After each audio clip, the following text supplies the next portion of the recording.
Agad natatanggalin sa pwesto. Yan ang iginiit ni PCO Undersecretary Claire Castro kapag hindi nagampanan ng mga opisyal ng pamahalaan ang kanilang tungkulin ng tama. At ilang programang nakatuon naman sa vulnerable sectors, ibinahagi ng DSWD. Alamin natin ang mga detalye mula kay JB Piedragoza.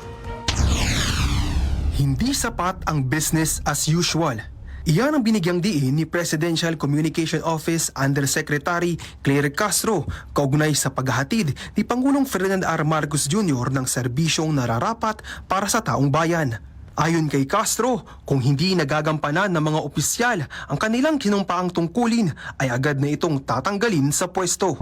May mga ahensya na nagbibigay ng report, pero pag tinignan mo, hindi tama.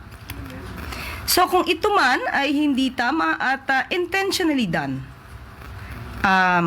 hindi po magiging maganda ang lagay na nasabing opisyal. Kapag ka po hindi na-explain na mabuti kung bakit hindi tugma ang kanyang report sa katotohanan, ay maaari po siguro siyang pagbuksan ng pinto.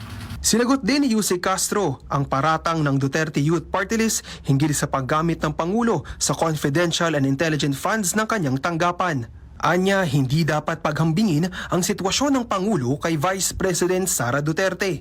Dagdag pa niya, ginagampanan ng Pangulo ang kanyang tungkulin at wala itong nilalabag na batas.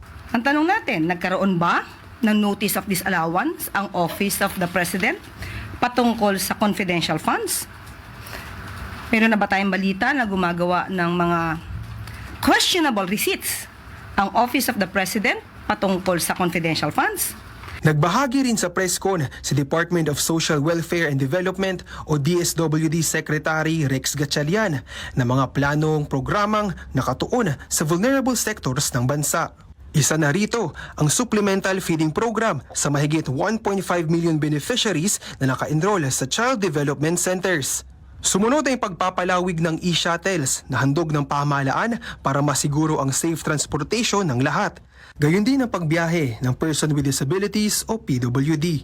Right now, ulitin ko, corporate shuttle sila, pero magkakaroon kami ng regular run. Ang target natin magkakaroon ng regular run. And kanina nga nabanggit namin ng initial route na tinitignan nila yung Quezon City route. Samantala, muling tinalaga ni Pangulong Ferdinand Marcos Jr. si Jay Ruiz bilang Acting Secretary ng Presidential Communication Office o PCO. Ito ay matapos ipagliban ng Commission on Appointments ang deliberasyon sa pagkakatalaga kay Ruiz. Para sa totoong balita sa Bagong Pilipinas, JB Piedragoza, Congress News.